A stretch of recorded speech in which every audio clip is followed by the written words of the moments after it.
Hi everyone, I'm Carol Keller, independent Stampin' Up! Demonstrator from Illinois in the US, and I'm coming to you today for my usual Tuesday afternoon live.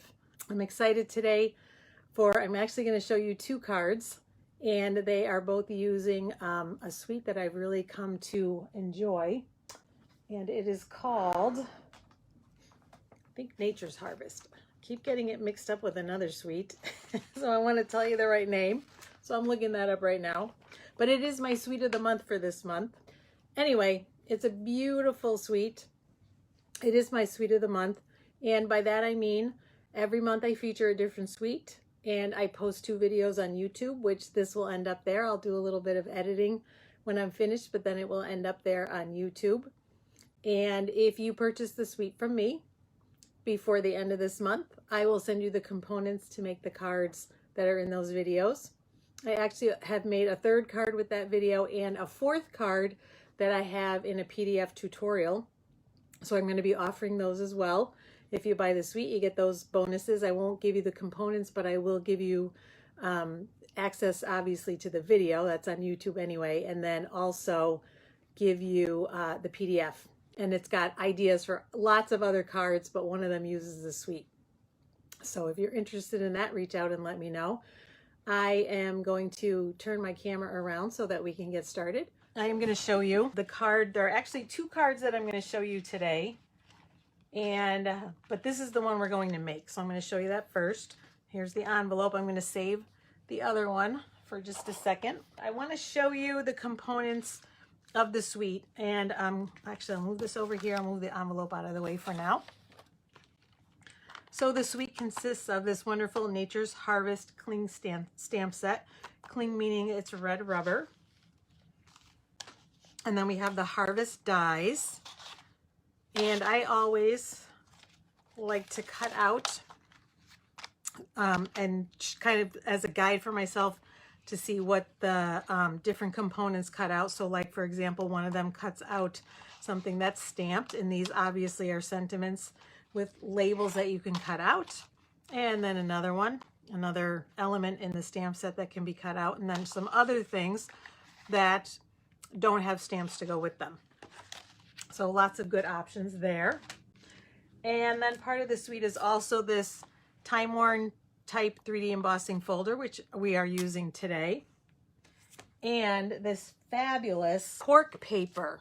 So I'm just going to show it to you in the package, but it is amazingly thin, which I will show you in a minute when I'll show you what I've cut out and we're going to use.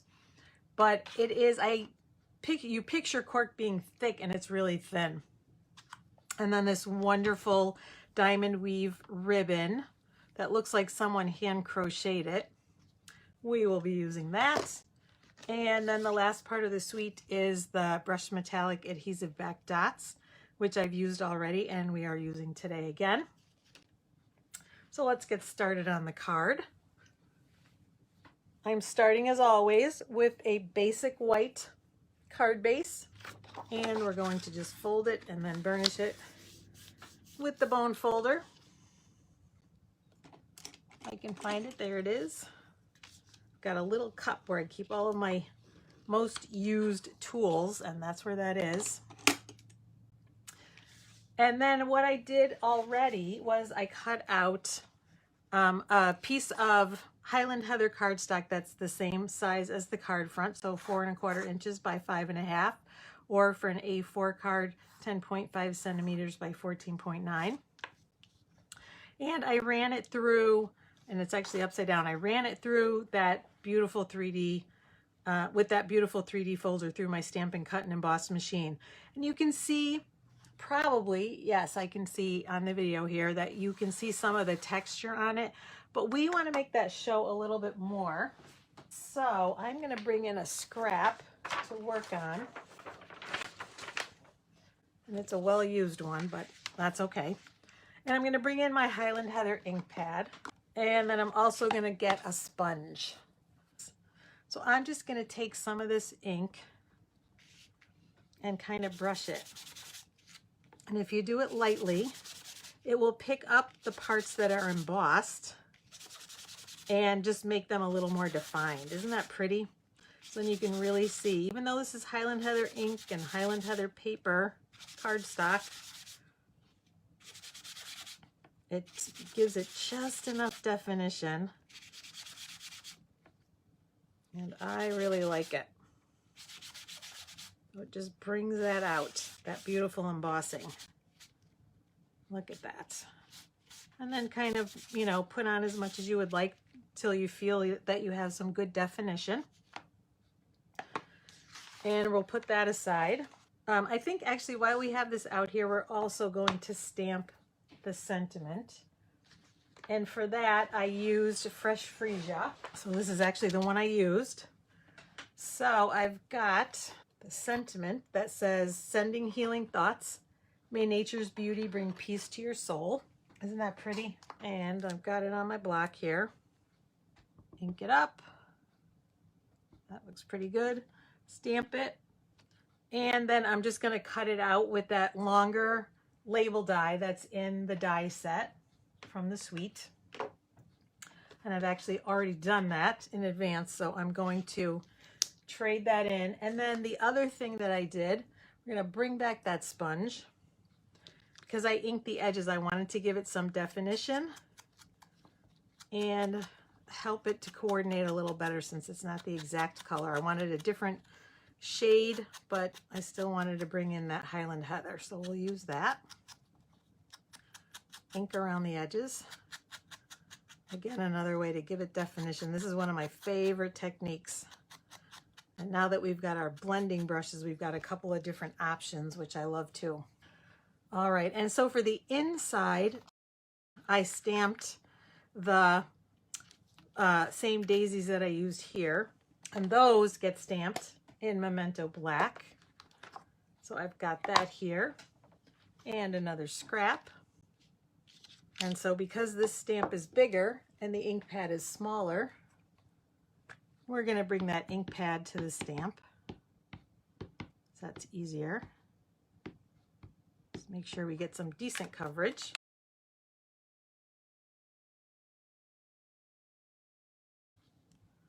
And so we're just going to stamp that.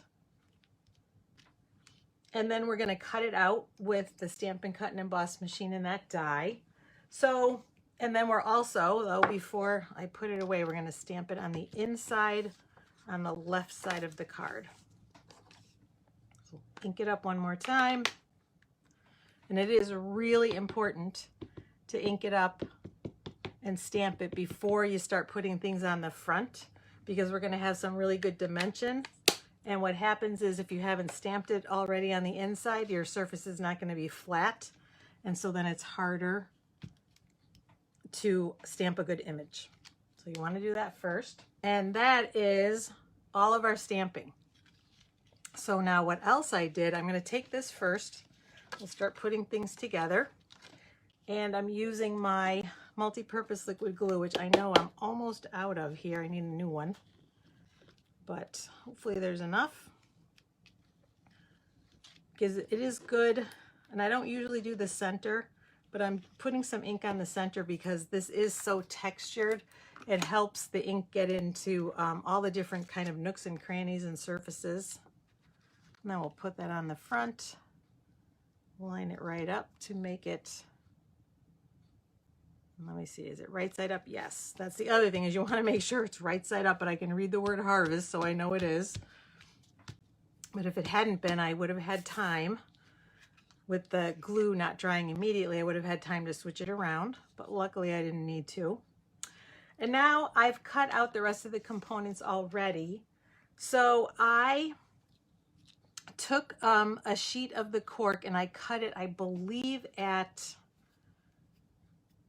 3, let's just measure because I don't remember. Let me see. The original one was 3 3/4 inches by 5, I think. Let's see this. Is that right? It's hard to see not standing up. And so a little bit smaller than the size of the card front.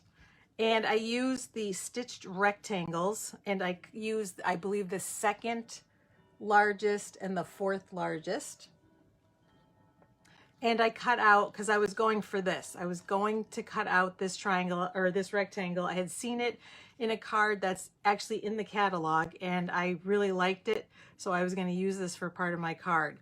But then when I saw what was left, I had a longer piece and I realized, well, I can still cut out another small rectangle, and then we're going to use that on the inside. So I'm going to bring in my silicone craft sheet and some more glue. And we're going to turn this over, move that out of the way, and then put some glue on here. Oh, there's more in here than I thought. That's good. And bring in my sticky. I have one sponge that's just dedicated for gluing because it's hard to clean. So I don't necessarily want to put ink on it, but it's great as my go-to for putting on my multi-purpose liquid glue. Okay, and then we're going to put this very carefully on the inside. And it is a little bit difficult to get it centered. I didn't have it exactly centered on my sample, but I thought it looked pretty good. You want to try to line up the longest edge as best you can, sort of eyeballing where you think it's going to go, because it is really delicate. So I'm going to say about like that. And it may be a little more space on the top than the bottom, but that's all right. And I'm going to turn it sideways so I can get it straight. It's delicate, but you know, it's similar to working with cardstock. It's not too bad.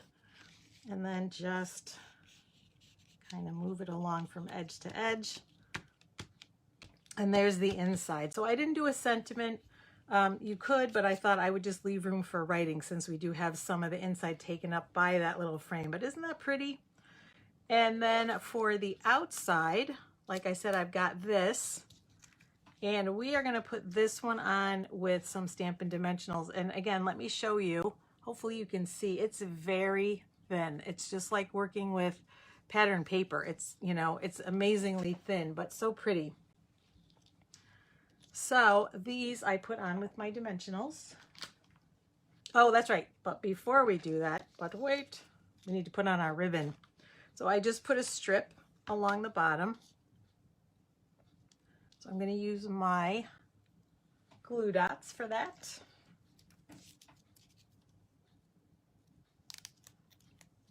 One at each end. Let's make sure it's on there.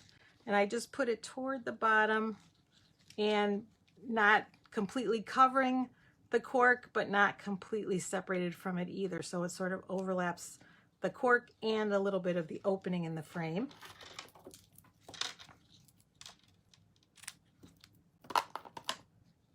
Move that out of the way and then get another glue dot for the other side.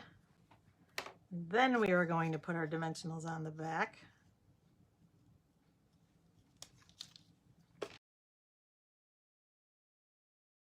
But I'm only going to put one on the bottom, and I'll tell you why. When we try to tuck these in, it's easier, I think, where I may put a couple at the top. But you want a lot of them just so that it's held up. No saggy parts anywhere. We'll take off the backings. All right, so I am going to just center this like this and bring in the things that I've die cut. And I didn't finish coloring this. I'm going to bring that scrap in again just so I could show you my process and which blends I used. But I used Soft Succulent Light and Dark, and I used Highland Heather Light and Dark, as I thought they made a good combination. And I've already colored in almost everything. I colored in the stems and the leaves with the light, or with the light Soft Succulent. And now I'm just going to create a little bit of shading with the dark. Just a little bit kind of here and there. Following where some of the lines are, like in the leaves. Just give it a little bit more. A little bit of contrast. And again, just following the veins in the leaves a little bit. and up here, and a little bit in the stems. And then for the Highland Heather, I used the dark Highland Heather on both of the tops here and on the bottom here. And then the light Highland Heather on both of those. And this one. Just a little bit of coloring. Coloring is a good thing to do if you're doing lots of cards. It's a good thing to do while you're watching TV. That's what I find. Lots of people find it very relaxing. And so that's it. We have it colored in. And I will do the same thing on the inside because that's what I did here. And again, the same thing on the envelope. I just stamped the top of the card again in Memento, or top of the stamp in Memento Black, and then colored it in the same way. And where are my other pieces hiding? Here they are. So I cut out a branch, and I wanted some, again, some contrast, so I cut that in early espresso. For this one, I actually, it comes, I think this way, and I cut it apart. So I was going to show you with a new one, but I can't find it. I cut it apart because I wanted one on this side and then the two on this side. So we're gonna start with our assembly by tucking this behind, and that's why, depending on where the dimensional is, which it is kind of in the way, I'm gonna just trim this down just a little bit because I want it to be within the frame like that. We'll take those little bits out. And I put glue dots on the back, but only on the bottom because I wanted to give it dimension. I wanted it to be freestanding to give it more dimension. So we'll put some glue dots on the bottom. And we're just gonna tuck it behind that lace. So that was part of the reason too for the lace being over, you know, the opening a little bit. It helps hide the bottom in case you can't tuck it in too far. And then I tuck this behind this way. And this one, let's see, I think I will give this a little tiny bit of a trim too, just a little hair off the bottom. And I'm going to put a glue dot on the back on the thick part. And one should be all you need because it certainly doesn't weigh much. We're going to tuck that behind the cone flowers. That's what they're meant to be, some purple cone flowers. Like that. And then, like I said, I cut these apart. And I cut this one down too. So partly because I didn't want it to show. So we're going to cut off a decent amount of this one. And get that out of the way. And put a glue dot down at the bottom, which I already have one, but I'll put one more. And it's a little bit bigger than the space, but not too bad. But you can tuck it in with your fingernail. And plus we're going to hide it behind. So it's probably not going to be seen anyway. Put it about like that. And then the other two, probably like this. So the back won't show. And again, I've already got a glue dot, but I think I'm going to put one more. So I was sort of playing with this when I was trying different color combinations, which I will show you why in a minute too. And I will show you what the second card is that I did. All right. And so then the only thing left is to put the sentiment on.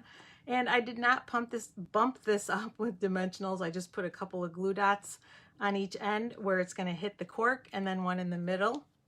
So it adheres to those flowers to help kind of hold everything together. And I put it sideways a little bit just for some interest. And then it helps kind of hold everything in place a little bit too. And last but not least, of course, our bling. These beautiful brushed metallic adhesive back dots. So I've got my take your pick tool, the putty end, and I liked this one. I think this is the bronze. So I'm going to put them in a little different place. Let's see. Maybe we'll put a couple over here. One here, just so that it takes your eye around the card. And then a little one maybe over here. And that is our first card, but I also got some inspiration. And where did it go? I had my little scrap, but I'll show you when I show you the other card. I'm going to bring that in. I had some inspiration because, like I said, I cut out this frame. That was my thinking for, you know, for this card. And then I saw that little edge that I used on the inside, but the middle was also cut out, and it looks like this. Has that nice little stitching around the edge. And I thought I needed to find a way to use that as well. So I used it more as a basket and did the second card. And on this one, I just stamped, I didn't color in. So you could you have your option either way. But I used the same components and just did the different sentiment and the other die cut that you can use as a label in the die set, and made the same card. I did, and like I said, just different colors. This is Rich Razzleberry, and these are in Blackberry Bliss, and the Stampin' Blends are also Blackberry Bliss, and so is the ink here, and inked around the edges. So, but I did the same thing. It's that time-worn type embossing folder, the same components that I cut out, just another piece of the cork, but then, you know, I really didn't want it to go to waste. And I like this because I feel like it's a basket or a container that you would have outside in the fall. So that was my thought, and I like the way that came out. So on this one, I did the same flower on the inside, and there was just no cork to use here, but I didn't mind that. That was just an extra little bonus. So there's plenty of room to write on the inside. And those are the two cards. What do you think? And again, you could use the same color scheme for both, or you could change it up. I like the fact that, you know, I was happy with both of them.